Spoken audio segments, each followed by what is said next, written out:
Hello and welcome back to another video here on this channel. Thank you so much for being here again, and if you're new here, my name's Shireen and I post all things sewing. So if you want to join the sewing crew, I would love if you hit the subscribe button and hit the bell so every time I upload a video you're notified when it goes live. I tend to post on a Wednesday morning about 7 AM, so yeah, would love to see you then. But first, let's get on into this video. Now today I've popped together some of my essentials that I feel are really important as a beginner sewist if you're trying to level up and challenge yourself and broaden your horizons to become a more advanced sewist. I think this is the artistic side of me, but I can't particularly plan my projects. I'm very spontaneous when it comes to the things that I make. When I want to make something, I just want to run with the idea, and I hate the idea of having to go and buy various things in advance, wait for delivery before I can even start a project. So these are the essentials that I found that have made me able to make almost anything that I want to make, whether that be cotton, jersey, knits, thinner fabrics, and all the things that can help with each of these types of fabrics. So you're fully equipped for any fabric that you want to sew. So let's get on to the video. Now these are all items that I personally have collected over the last few months, but if someone was to tell me all the things that I needed to begin with, I would have been ready for anything and could just start immediately. So I thought I'd give you guys a little bit of a background on my sewing history. I would classify myself as a beginner, and that could be a little bit harsh as I am able to make garments at a reasonable speed. However, I do feel like I've got a lot more to learn. So maybe that's me being modest, but I do feel that I am relatively at a beginner standard. I've sewed on and off for many years. I started doing smaller projects when I was much younger. I started learning how to do stitches when I was probably about 9, sort of basic straight stitches, and then sort of on and off throughout my schooling, probably up until about high school. I would just mess around with the sewing machine and make a few sort of smaller items. I made one garment for like a 60s night, which I'll put a picture up here, which back in the day the camera quality wasn't quite there, but hopefully you can get an idea of my very like swing style 60s outfit with the flare sleeves and matching headband. So that was really fun to make, but I seriously started sewing and wanting to make garments in particular in September last year, so it's all relatively quite new. I've been learning about how different fabrics react and to the sewing machine and the adjustments that you need to make in order for things to sew well. So having these things quite fresh in my mind, I feel I can give some value and a beginner aspect on what I found super helpful. So my first tip when being fully prepared for any fabric that you will come across are a good range of sewing needles for your machine. When I first started sewing, according to me, there was one universal needle that did absolutely everything. Until the day that I tried to sew a jersey fabric with a normal needle, which obviously didn't work. And yeah, as I started researching, I figured that there were different types of needles, different thickness of needles for different types of fabric, and I just found it such a minefield. So what I would recommend are getting a few different types of needles, just as part of your toolkit, just so you're ready for anything. Because you'll learn about what works and what doesn't as you trial and error. So obviously you've got the universal. Let's see if it focuses on that. So this is the hemline, and there's 6 pieces in here, and you've got the different sizes, 70, 80 and 90. So you've got a nice range of needles there. The number just depends on obviously the thickness and weight of your fabrics. So I'd say it's worth having a universal needle. Also worth having a pack of stretch needles. Now these are good for jersey and knits because instead of piercing through the fabric, it actually moves the fabric on either side of the needle. And it says here best for two-way stretch knits, lycra, silk jersey, spandex, and highly elasticated synthetic fabrics. And it just means as well that you just don't get that skipping situation, which is just so annoying. And again, this is in various sizes, 75 and 90. So it gives you a nice little range there. There's also the ballpoint, which I probably would say one or the other is probably okay in terms of the stretch and the ballpoint. I think they're quite similar in what they do. This comes in 70, 80 and 90, so a bit more of a range there. I got both of them just so that I could play around and see if I noticed one better than the other. I haven't tried this one yet, the ballpoint, but the stretch seems to be doing everything I need it to so far, so that's been okay. And the other type of needle that I would say is worth having, and these I just bought a basic set because I just wanted to play around and see how they worked, but the twin needles, now there's three different types here. They've all got different sort of spacing, but these are particularly good for doing the hem on stretch fabrics. It's almost like another way of doing a zigzag stitch, but I find that the finishes are just a bit more pretty than the zigzag stitch. I like doing the zigzag stitch more for the inner parts of garments, but when the edges are on show, I do prefer having the twin needle situation. And again, these are really inexpensive. I bought a set of 3, just sort of to try them out, figure out what kind of sizing I liked, and that's something that I think you need to discover yourself. But I think when you have one of each, you can really play around with it and see what you prefer. Obviously make sure that these are compatible for your sewing machine. I've got a basic Brother LS14, I want to say. If I've got that wrong, I'll pop it down in the description box down below. But a really basic, inexpensive machine that does straight stitch, zigzag stitch, and all those little bits. I don't have an overlocker. I don't think you need one. I've still managed to stay away from having an overlocker. I feel like not having one has really encouraged me to get good at my French seams, which also is a really good way of making your edges neat. And I think actually if you get an overlocker too early, I think it can be easy to get lazy with using it. And I think if you want to kind of perfect your skill and the quality of your sewing, I would probably say if you can stick it out, try not to get an overlocker or serger just yet. I think you can do everything you need to do with just a standard sewing machine. Now, while we're on the topic of sewing machine accessories, this is a recent addition and I really think I should have got this sooner. I do like experimenting with the different fabrics. I think as a beginner as well, I think you just get really absorbed by all the pretty fabrics and stretch fabrics, and they're not necessarily the easiest to sew. But I've just been adamant, I just want to be able to sew these pretty fabrics, whether they're stretch or not stretch. I don't want to be restricted with just cottons and, you know, just more predictable fabric. I need to learn at some point how to sew jersey and knit fabrics. So I was on the hunt, and actually for the very specific Brother one of these, they're very expensive, and to be honest, I didn't know if I would see any major benefit. And to be honest, I think for the price of my machine, I think it was half of the price of the whole machine, which I just can't justify. I mean, I would rather buy a whole new sewing machine, to be honest. So I found this walking foot on eBay, and it was really inexpensive. I think it must have been about £10, and it's been amazing, to be honest. I do think that this has changed the tension of my machine slightly whenever I put this on, but the feet move the fabric through.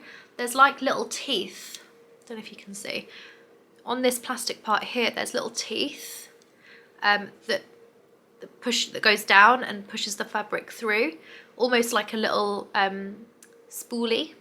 It just helps, especially sort of stretch fabrics. I've noticed it hasn't stretched my knit fabrics as much, which can really just change the shape of your garment. So I would say for stretch fabrics, this is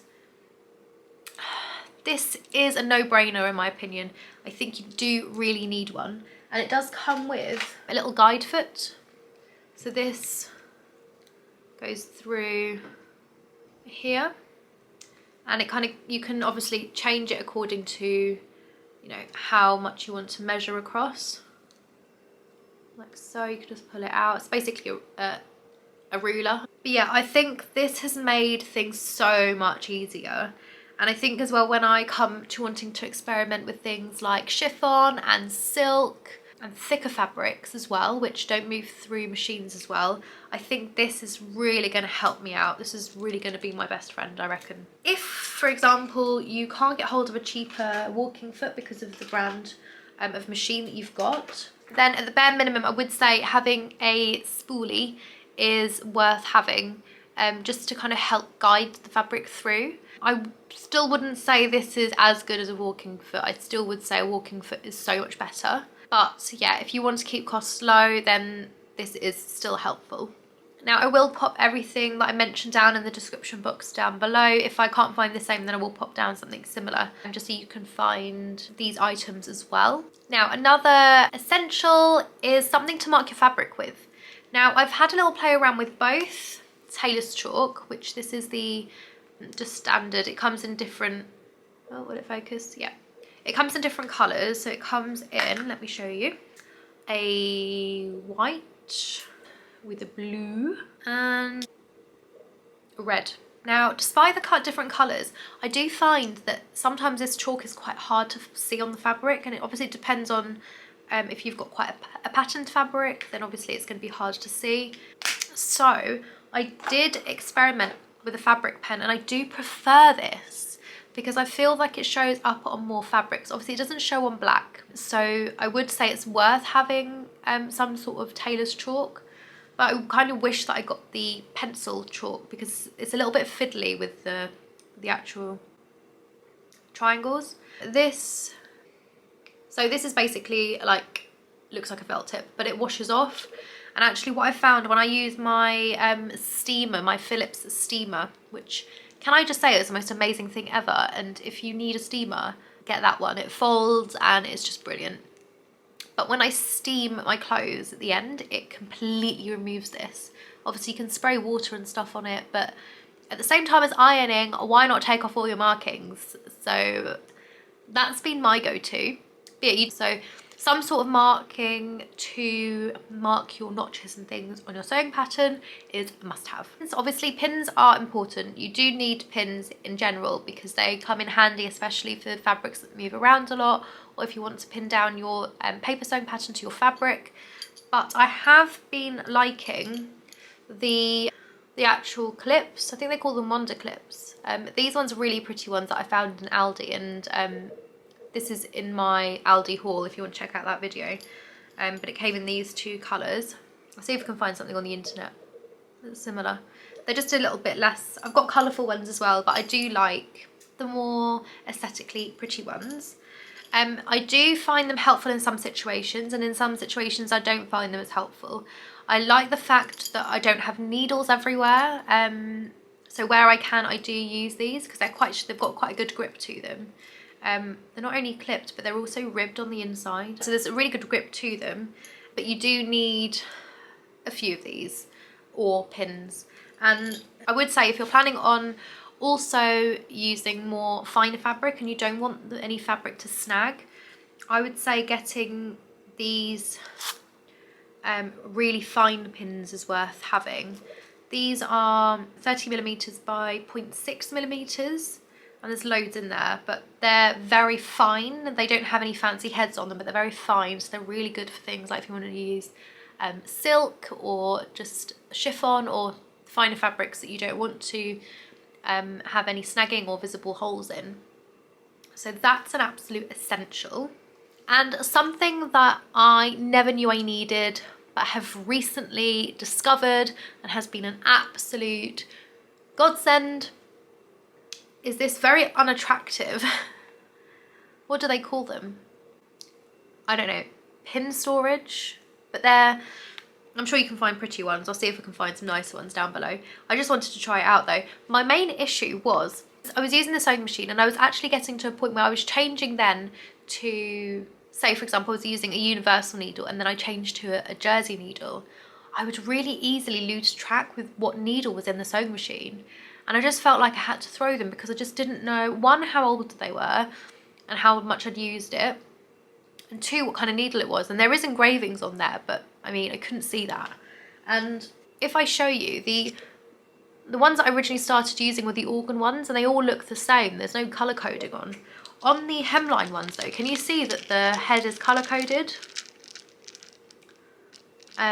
So you can easily see like the silver ones obviously, and you know, the stretch ones are a different colour.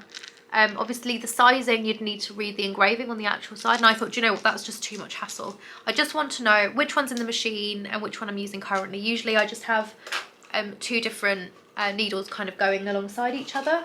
One for stretch, one for universal. And that's predominantly what I've been using.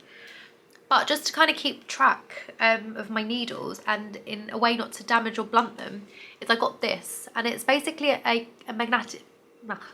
magnetic case where I've actually popped in my sewing machine screw thing just to change the foot, because I've been changing my needles and walking foot and things like that.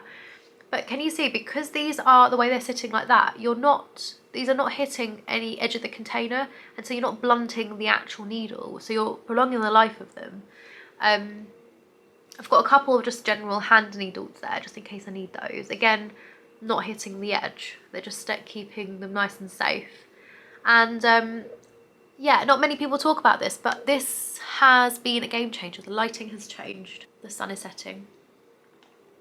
But I would recommend having some sort of device like this, because you don't want to prematurely ruin your sewing needles, and you will need to be able to keep track of them. So I know that if one is in the sewing machine, one's here, then I know which is which. So big tip from me is to get one of these. In terms of cutting your fabric, again, there's just multiple ways you can do so. The main way is obviously using fabric scissors. So these are my main dressmaking scissors. I also have pinking shears. Oh, they're dusty. So you can see, yeah, so they're like zigzaggy, and this stops fabric from fraying. So if you've got quite a frayable fabric, I don't know if that's the word, frayable fabric, that's a good one to have. And then everyone just kept talking about rotary cutters, and I just wanted to see what the hype was about. And in my opinion, they're really good. However, because obviously you need to protect your table, you need a cutting mat that's also huge, which are quite expensive. So I've got a small cutting mat that I've used for smaller projects, but if I'm for bigger projects, it's a little bit tricky until I invest in a really big mat. So until that happens, I think I'm going to keep going with my scissors. I would say this is particularly good when you have like a jersey fabric and you're cutting around jersey fabric, because as you cut with normal scissors through the fabric, you're lifting and stretching the jersey underneath, which completely changes the shape. So I do find these are more accurate for those situations. But yeah, I think it's just a sewing mat situation, and obviously I don't want to damage my dining table when I'm using this in this room. So I think that's the one down point with this, but definitely worth having. And I mean, I could go on. I'm such a gadget girl. There's so many things that I just find helpful and I love using. I'm just trying to tell you the main ones here. But the one that I found really helpful is this Wonder Tape, and it's water soluble, so it helps you hold down fabric pieces. So especially if you're doing like hem on like a really thin or fine fabric, I find that it just slides around a lot and you lose your place, and then you stretch it in a certain way and it doesn't look right. This is great for that. Usually just kind of pop it along the edge, folds the edge in, and it keeps it stable for when you sew through it. When you pop your clothes in the wash, this just completely dissolves. This isn't that cheap, so if you use it all the time, obviously you're going to go through this quite quickly, so I probably would say it's not as cost effective to use it all the time. But when you just have those really annoying fabrics and you're doing everything else that you can think of, this just makes life so much easier. So I would say it's definitely worth having. So guys, that's it. I hope you enjoyed this video. I hope you found it helpful. If you did, do give it a thumbs up and hit the subscribe button and the bell if you want to be alerted when I next upload a video. Like I said, everything that I've mentioned in today's video is linked in the description box down below. But again, as always, thank you so much for watching, and I'll see you in the next one.